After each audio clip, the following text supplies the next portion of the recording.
Hello everyone, welcome to a special edition here of the Borderland Sports Report. With high school football coming to the playoff time, we wanted to take this time to really look at the upcoming football matchups and how El Paso teams fit with these matchups, and then look at Borderland football in itself to try to figure out, like, how do we close that gap between El Paso and East Texas. And so to have this conversation, we brought on Patrick Melton, head coach for America's Football, and Kenny Davis, assistant coach at Bel Air. Welcome, gentlemen. Thank you guys for joining us today. Appreciate you having me.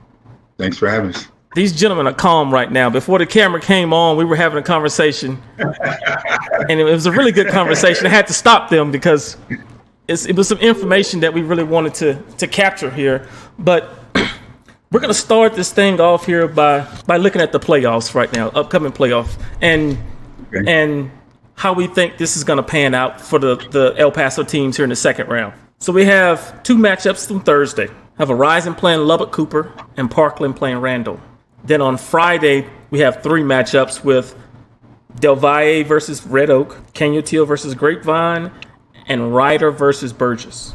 So out of those 5 games, who do you guys think has the best opportunity to advance? Out of those 5 games, I would say on paper, if everything was equal and we had a summer and we had spring ball and we played a full season, I would say Parkland and Burgess had the best chances of moving on.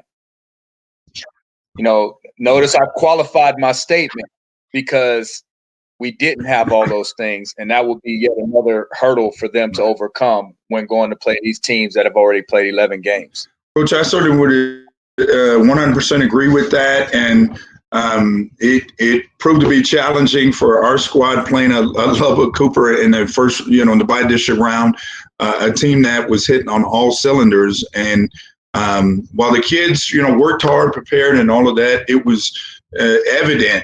Somebody who's had 10, 11 games under their belt, it was clear. And so certainly that Parkland game, I was doing some little pre-homework looking back there, but they played Randall a couple years ago, and it was 38-28. It was a tough little game for them. But, I agree, the teams that we look on paper, they certainly had their shot along with Burgess, and then the other schools. It's going to be tough sledding. I mean, just because, again, some of the things we talked about, the Red Oak team. I don't know if you remember the kid. It was Chris Parson who started for Duncanville back in the.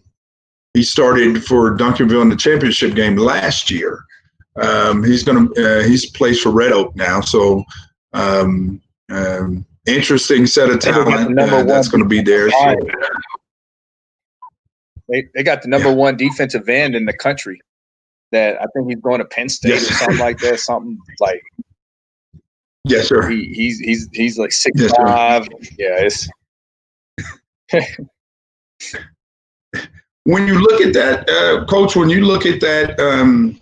and I saw this, I guess, too, but. The size of athletes, again, we got a big old city of 650,000, and it just kind of boggles my mind. We don't see more of the 6'3", 6'4", 6'5", outside receivers or even linemen for that matter. You'll get one or two, but looking at some of these teams in the playoffs, good Lord, you certainly do see the kid that's 350, 320, 315, and he's 6'3", 6'4", and they don't just have one of them; they got 2 or 3. And so that's one thing that was always hard for me to wrap my mind around. For when we talk about football in El Paso, what it is that we just don't have more kids like that, even with the military base here. Now, and people bring that up a lot. And, as y'all both know, I coached outside the city of El Paso. I played outside the city of El Paso. And so when you start talking about that as a coach, I don't want to use that as a crutch with why I can't be successful as a coach, because it's not a crutch. And if you ever came to listen to us in the off season at America's High School, you would hear us talking to our kids about a kid that can bench 315 can bench 315 no matter what he looks like. A kid that can run a 4.5 runs a 4.5 no matter what he looks like. Athleticism, as much as it is genetic, is socialization. And if kids are brought up to believe that they're as good as anybody in the world, then that's how they're going to perform. For some reason, there's a situation in El Paso where kids are brought up feeling inferior to the rest of the state when that's not what it is. A kid and okay, your son and your daughter run track. I know that because I mean, me and you talk outside of, just coaching. Our daughters go to the same gymnastics gym, but no matter what, your daughter runs a 58 and a 400. Is her 58 any different from a girl that runs a 58 in Dallas? No, it don't matter where she's from. Right. So kids got to get out of that mentality. Now, what is different is, when I played, I was 6'4", 320 pounds. I played offensive tackle. Okay. What is different is because of my size, my window for being allowed to make mistakes and still overcome them was a lot bigger than the 5'10", 220 pound lineman. His window to make mistakes ain't as big.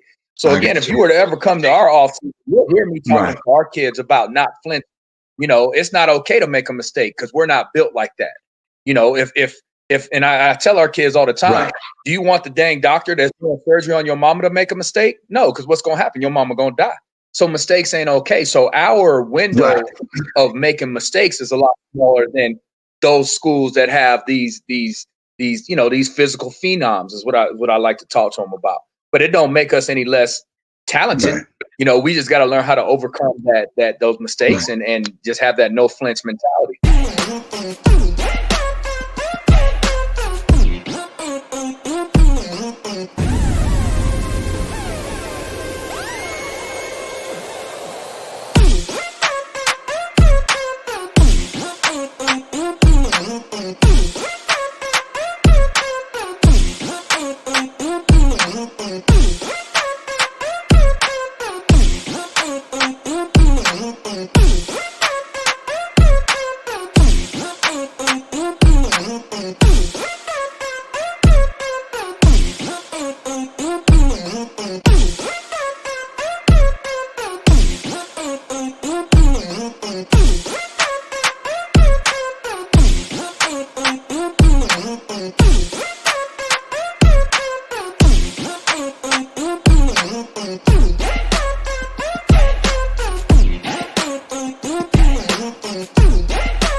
And that was one of the conversations that me and Coach Davis had earlier was you get the feeling from watching football here is that everybody's focus is locally because I can win local.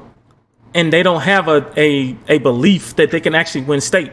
And so you've already lost at that point because you don't even think you can win. And so this kind of carries over to these 5 playoff games and us saying that Parkland and Burgess, with everything is perfect, has the best opportunity to win. So how do we close that gap with the rest of these teams as far as giving them going into this game saying, I know I can win. We know we can win. We know we can compete with you guys. So let's go out here and play football and let our actions speak on the field. Is it a socio-economic thing? Is it a physical thing? Is it a training thing? I have my ideas. I think a lot of it is that from what I've seen this year, everybody was out to try to outscore the next person. And there wasn't a lot of focus on defense. And so at some point, that offense is going to get stopped. And if you can't stop the other team, then you're going to lose. And so I think going into the playoffs, trying to have a shootout, we've only seen that happen one time. That was the Rams. Like back when Torrey Hope was playing for them. And so that mentality, I mean, how do we close that gap of building defensive players that can hold up once we get to the playoffs? All right. So first and foremost, let me kind of address one thing that I have to address with everybody I ever talk to when we start talking about El Paso football compared to the rest of the state. Okay. Just because a team from El Paso plays a team from somewhere else in the state doesn't automatically mean that team is better. When it's like people generalize, oh, the rest of the state. Well, the rest of the state ain't better than El Paso. The big time schools that we see in the third round of the playoffs are better than El Paso. But guess what? They're better than the rest of the state too. So we're talking about a microcosm of schools. If you go and you look at the last 20 years of state championships, and I only bring up 20 because I've been coaching 21 years, so it's a nice little round number. But it's the same schools winning it multiple times over and over and over again. It's not by accident. It's not by great coaching. It's not by the best athletes. It's by the fact that those schools are destination schools and the parents are moving their kids to their schools so those kids can play. Like that's not even a secret. I can tell you right now, you could put a lot of teams in El Paso, in districts in Dallas, in districts in Houston. I coached in Houston and Austin. Austin is atrocious when you start talking about football. And we could be playoff teams in those cities. Now, are we going to be an elite team? No. Right. So that's the first thing I want to address. Is El Paso on par with the rest of the state? Yes, but we're not on par with the elite teams. And that's the biggest difference because you know what? Nobody's on par with those elite teams. So that's the first thing I got to get out of everybody's mentality is we're not on par with the elite teams. That doesn't make us not on par with the rest of the state. I'm going to be honest. I don't think there's much difference between the Panhandle and Mendesa from El Paso right now. You know, yes, we went 0-4 in 6A in games, but again, them guys had all summer. They had 11 games. And we had guys that went into the playoffs with 4 games, and we were still in spring ball mode. So that's the first thing I wanted to address. We are on par with the rest of the state. You take El Paso Americas out of El Paso and put them in the Austin ISD 6A district, and we're a playoff team. That's just a fact, you know. And that can easily be demonstrated in the fact that El Paso team. Everybody talks about, well, y'all got to start playing the rest of the state so that y'all can get as good as the rest of the state. Well, they won't play us. They won't play us. I can't find games. I cannot find games because first of all, them coaches think if I'm calling you for a game, I think I can beat you. So they don't want to play us because they're going to get fired if they lose to an El Paso team. But they know it's a possibility that if I'm calling them for a game, obviously I think I'm good enough to play them. And it's just such a catch-22. The big time schools won't play us because why would they play us? You ain't gonna get no recognition if you beat us or you beat El Paso school, and then God forbid we beat you. You might be looking for a job. So it's such a comedy of things that's keeping us down. But you know we are on par with the rest of the state. We're just not on par with the elite teams. The elite teams is what we're not on par with, and people need to stop making that mistake because when's the last time somebody from West Texas won state? Period. Not just El Paso. When's the last somebody from West Texas? Yeah. You know, Abilene High, 09. Midland Lee in the 90s. Yeah. Well, I mean, it's been a while. It's not an El Paso problem. So sorry. Yeah. So we're on par. What the question should be is what can El Paso do to get on par with the elite Texas teams? And those are all destination schools. So we would have to have somebody be a destination school in town. When you think about they're going to bring the Amazon here, and which is going to bring a lot of jobs, a different set of people, different set of kids that are going to come in with that, 400 or 500 jobs. The military base obviously is always going to be here, but things like that will, I think, help to bring more athletes here. You bring up a great point. I coach down on this side of the state too, and it's different. I mean, when you've got, I remember, I guess now 4 years ago when we were playing against Lake Travis, and every quarterback out there from the first team, second team, third team was all 6'4", 6'5", and throwing bullets. And so you sit and you look at that and you go, well, here's a program, and that was the varsity. Well, guess what? The JV's guys were 6'2" and 6'3", and the freshmen were 6'2" and 6'3", multiple. And so I sit up and wonder, and I remember thinking that when I came back here, I said, after seeing that experience, I said, man, that is crazy. So many schools have that many kids to choose from, not just to say, okay, to develop. I've got 8 quarterbacks I get to develop that go from 6'2" to 6'5", and one of them or two of them are going to pan out to be pretty doggone good. And so with the addition of something like that coming in, I think will help close the gap a little bit. Like you said, getting people to come out here or meet halfway. I mean, we always got to go to that side for folks to come play us, but some kind of, some of those games like that, new stadium they got there in Midland, which is, is really nice and all that, corporate stadium. Stuff like that helps to get people to come at least halfway. But you're absolutely right. Yeah, we're not going to be the Alitos, the Duncanvilles, the North Shores, Denton Ryans of the world that are always, like you said, those Lake Travis, those guys are perennial like that. But facility-wise, we're getting better. Yeah, I know that. I, as you say, you've been here 12 years. I know facility-wise, we've at least come a long way compared to the other side from what you used to see. I tell you what, we're light years from where it's been in El Paso, and there is good football being played here, and our kids are starting to get recruited. But again, all those schools you mentioned are destination schools. They're I coached in Houston. And I'm going to tell you that anybody on the east side of Houston that could play football went to one school who happened to be open enrollment. That's North Shore.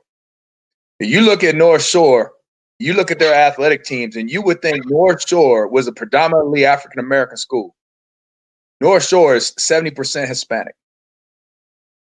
But anybody that could play on the east side of Houston went to North Shore. Consequently, I coached at a place called Brookshire Royal, which was on I-10 West going outside of Katy. We had a kid that played defensive tackle for us, whose brother played at Katy. And I asked him, I said, why ain't you playing at Katy? He was like, oh, I'm not good enough to play at Katy. They just wanted Terrence. That was his brother, who ended up going to USC. And it wow.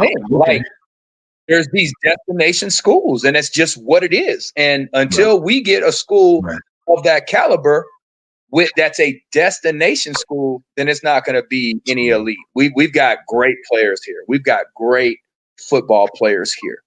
Great football players that I would put up against. And I'm not just talking about my own, but there's kids in town that I would put up against anybody in the state. But what are they going to do when they got to go play a team that has 12 and 13 of those guys on one team? Again, it's them destination schools.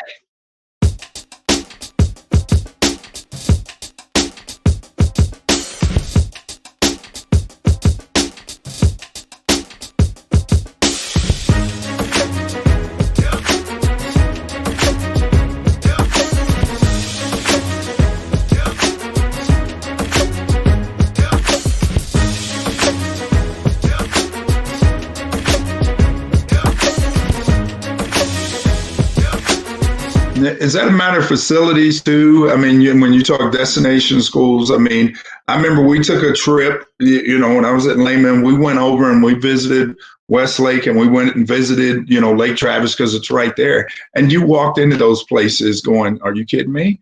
I mean, I played at West Texas Division II, college. I'm like, this thing's better than what I had at my Division II college. I mean, it was shocking to me to see that level of investment. You've been around long enough to know you get out of something what you put into it.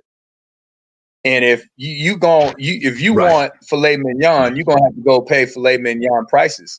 You can't pay hamburger prices and go eat a filet. It ain't gonna happen. And there's budget deficits and there's this, and again, that's still, it's not the case, because with the success comes the money. With the success comes the money as well. I got and definitely. It's just what it is, and like I don't want it to seem like this. It's just not a damper, because I'm telling you things are better, and we're getting respect in the rest of the state. So, it's Lake Travis was one. But here's what's funny: when I coached in Austin, Lake Travis was 0 for every year. Right. When I coached in Austin. Right. I remember those days. And then something changed. They became this. Well, was it Sonny Dykes or Spike Dykes or whoever went in there, and they pumped a bunch of money into it, and they started really pushing 7-on-7 track and powerlifting, and they started getting a bunch of them folks with that money to really, buy into the program, and they changed things around. One of the big differences that I see between those elite schools and what we have here is the development of those skill positions. So they're investing the time and the resources in developing quarterbacks, running backs, wide receivers, DBs, and getting these young men into positions to where they can best succeed. And a lot of that is through 7-on-7. And there's a big portion of the coaching community here who does not like 7-on-7. And so I think there's a part of that gap. I don't like 7-on-7. But the reason I don't like 7-on-7 is not the same reason most of these coaches don't like 7-on-7. We're a run the ball team. So, but that's why I don't like it. We're actually really good in 7-on-7. I think our record, like we've got 7-on-7 trophies sitting in our office from when we did it. But here's my thing about El Paso. This is my thing. They will spend $10,000 on a quinceañera, but won't spend $500 to send their son to a camp that's going to get them exposure, work on their skills, et cetera, et cetera. That's a problem for me because if you want to be good at something, you need to put everything towards it to the best of your ability. Even talking about camps and trainers, they'll ask me, well, coach, should I go do this camp? And I always tell people the same thing. If it's within your means to do this, do it. It's just like I talked about earlier. The more lists you can get on, the better. But the mentality here is not to send everybody, whether it's local, whether it's away, no matter what, getting on those lists is important for recruiting, and it's going to make us better within ourselves. And a lot of because I know what you're getting at. You're getting at the elite 7-on-7. Because that's a whole different baby. And I think the issue with the elite 7-on-7 is ego. It's an ego thing for them that they don't want. Let's just be clear. There's kids in town that have gotten offers, not for anything they did here, but because they did something in elite 7-on-7, which is great. And it just made your school look good. And that's where I say that there's probably people that are against 7-on-7. Now, like, I'm going to give you an example. Aaron had a trainer. We actually had 2 trainers. He trained here in town with Chris Wells, and then he trained out of town with a guy named Margin Hooks, which was Sky's the Limit wide receiver academy. And I didn't have a problem with either one.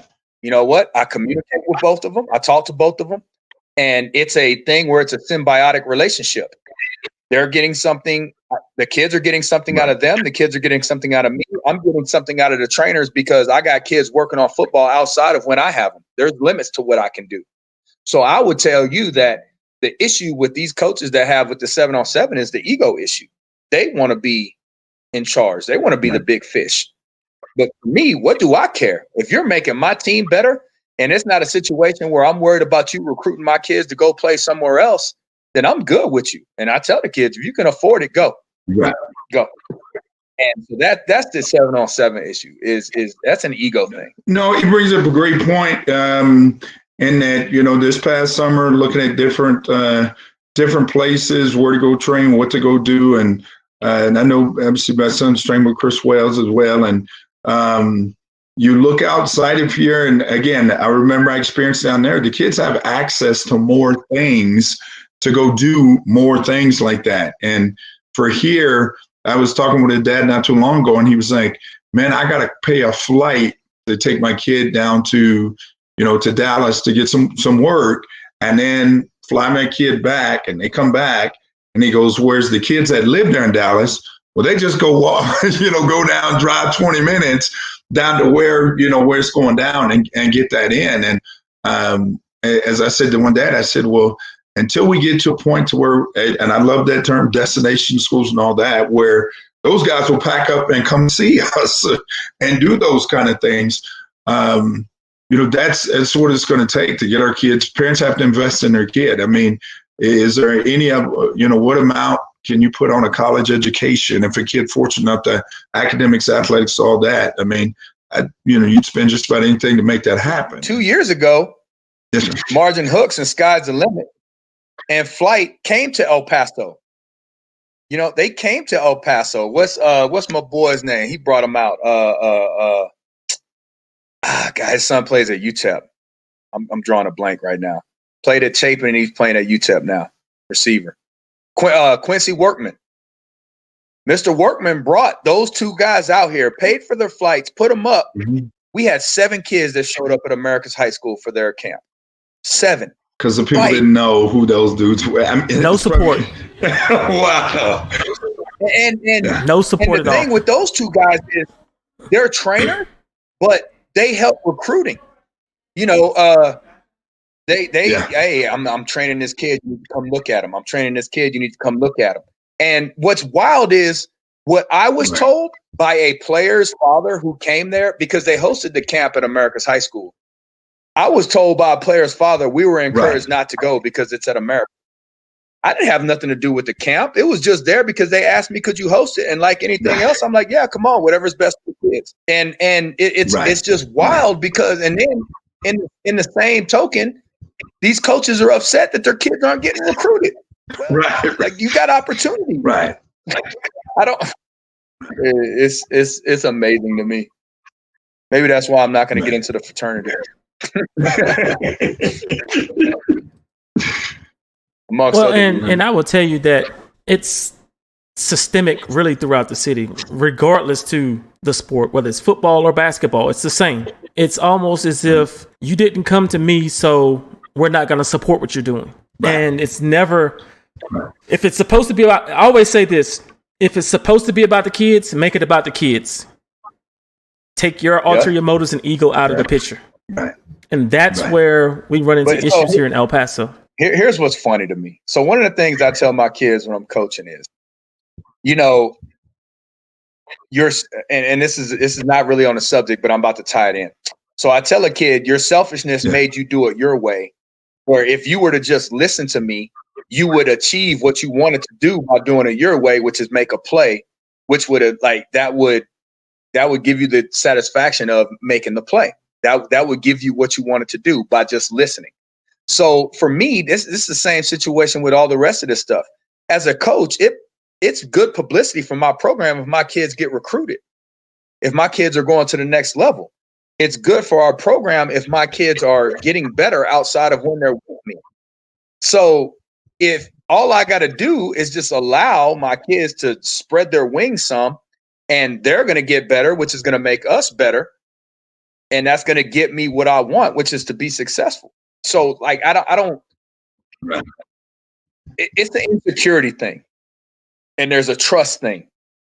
And again, that's also because there's parts of the state where these sorts of services, these camps, these trainers are used to funnel kids to certain schools. But that's not always the case. That's the small minority. And it's kind of making it more difficult for the majority. Like I said, I've got kids that work with trainers. Okay.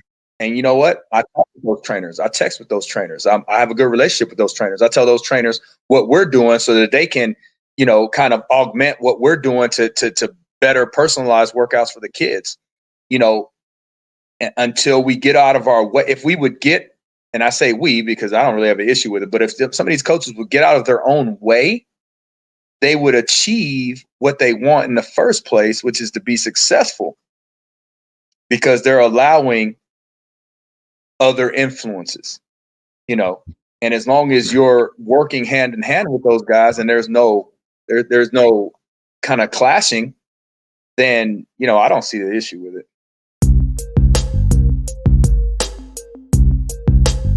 I'm Dr. Timothy Hoover, and I'm taking it to the house, and I want you to come and join me every Thursday at 4:30 Eastern Standard Time on Taking It to the House. Hi, I'm Dr. C. Victor Herban III, and I'm the co-host to Taking It to the House.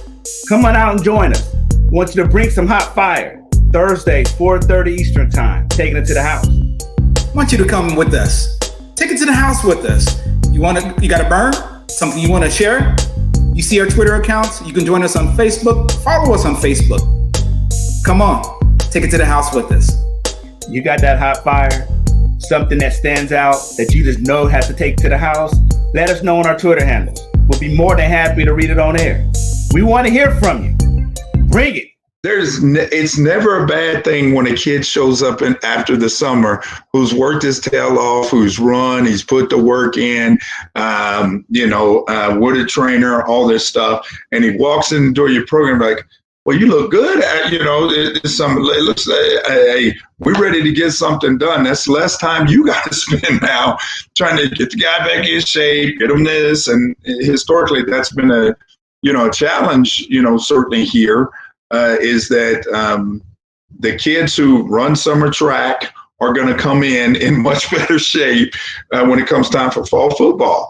The kids who are with the trainers all summer doing all those things, because obviously we're limited, as what we can do as coaches. And so you almost wonder, why would that be a bad thing if every one of your kids were running track, working with trainers, all that? So when they come to you in, August, if you will, it's like, man, okay, good. Now we can focus more on football because this kid's in shape. He's been running all summer, been lifting all summer. Well, I'm gonna tell you what that's rooted in. The fact that people don't want their kids to go outside of their own program for any type of work, be it strength and agility, be it skills, fundamentals work, that's rooted in insecurity of that coach. And it's kind of cliche to say this in education, but it's all about relationships. I know that I have a good relationship with my kid. My kids ain't going nowhere. And a lot of these folks don't have good relationships with their kids. So they're worried about their kids going somewhere. And that's a you problem, not a kid problem. You need to look inside at yourself. Is why do I have these bad relationships? I hear some horror stories from coaches on stuff that they have to deal with. Dude, I never have a conversation with parents, ever. Like I never have not a bad conversation. I never have a conversation with them. Right. And it's so I listen to this and I'm thinking to myself, like, man, like, what can you do to fix your relationship with your kids so that you don't have to worry about if they go outside of your program for extra help, that they coming home, that they coming back to you. And so that's something the kids gotta look inside themselves. When I tell you that our kids have trainers and I communicate with them trainers like on a regular basis, there's no animosity. There's no, and you know what? And some of those trainers teach some different things than we teach. And that's okay too. And I tell our kids, well, that's great for that. But in our system, this is what we're going to do. But you know what? Let's try to see how we can utilize that in what we do.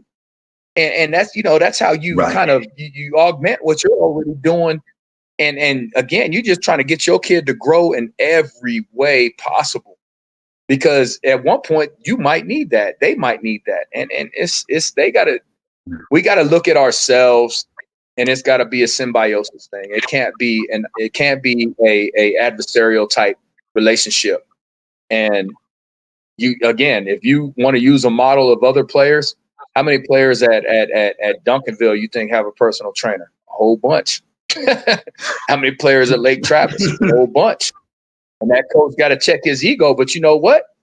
If he has an ego, that ego is going to get filled because them kids are getting extra work, and it's going to benefit his program. One of the things that you see when we're talking about, continuing to develop, El Paso and all that, and we know, youth programs have come a long way. I remember you hosted one of the very first youth program kind of like trainings for youth coaches. I think it was almost 5-6 years ago now. It was in Americas, and the youth programs, while not perfect, they've come better. I mean, I guess most recently a couple more teams got some national hardware, if you will, which is good. The number of kids playing the game. I know with the concussion, thing that's going on, COVID now and all of that. Coach, what do you see how do we get more kids playing the game here in El Paso? I mean, numbers wise. I mean, what do you think are those types of things that we can do to get more kids playing the game? So you've heard me speak a few times at clinics, and again, that's a coach issue.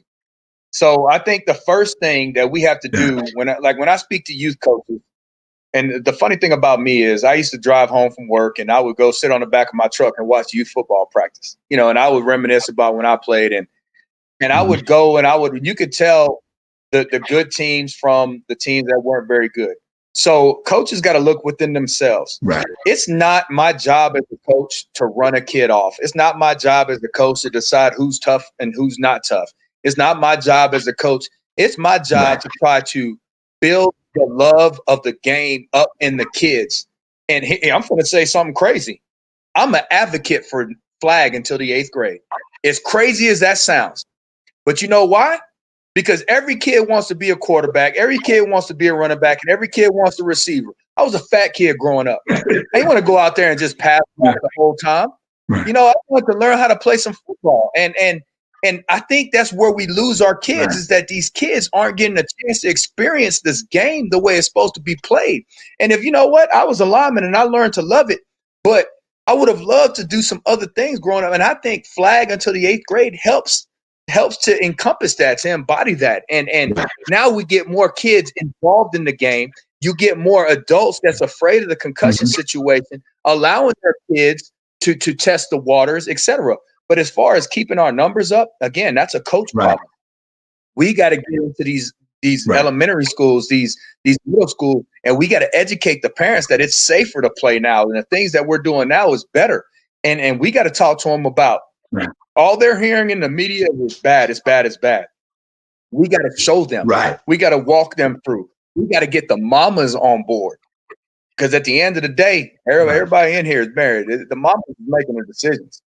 So that's what we have to do. We got to take everything back. And if you ain't figured it out by now, I am a self-reflective person, and everything is what can I do in my situation to make it better. It's not everybody else. If I want this thing to stay alive, I got to sell it. I got to go make it happen. This is my job. This is how I make a living. This is how I put a roof over my children's head. So I got to go sell that in these homes with these parents. I got to get the kids involved. I got to get the people making it feel like it's safe. I got to make sure the kids are having fun. It ain't no fun to do Oklahoma drills for an hour every day and have a coach with a backwards hat and some high tops telling you how not tough you are and that you're a mama's boy. Don't nobody want to hear that. Them kids ain't even got out of puberty yet. We don't know what they're be. The longer we can keep those kids in this, the better. Everybody in this meeting knows how good the institution of football is, manhood in the United States. The longer we can keep people in that institution, the better for our country, the better for our kids. So we got to start. It's got to be grassroots. That's why I've never turned down a youth organization to go speak at a clinic in a minute. For free. It don't matter. I'm gonna go do it. Because we got to grow this from the bottom up. Everything, every big building has a great foundation, and it ain't gonna be from the top down. And it don't matter what we do in the high schools. It's what are we doing in these elementary schools. As we get to an end here, I'll give you guys.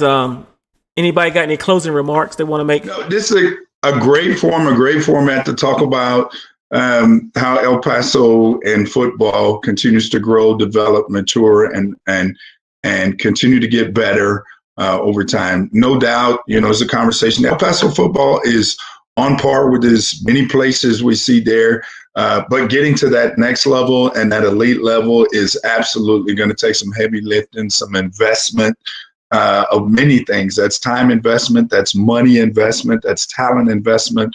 All of those types of things like that. So my prayer is we're certainly going to continue to see that.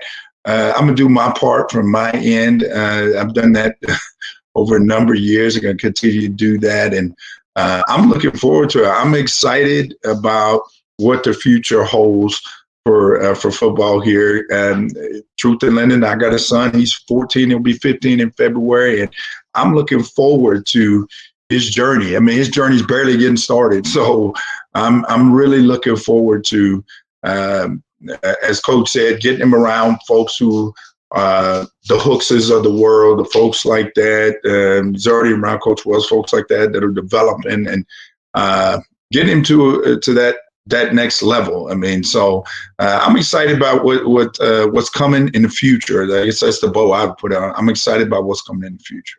El Paso's been kind of rallying around the El Paso Strong theme for a year and some change now, and you know, my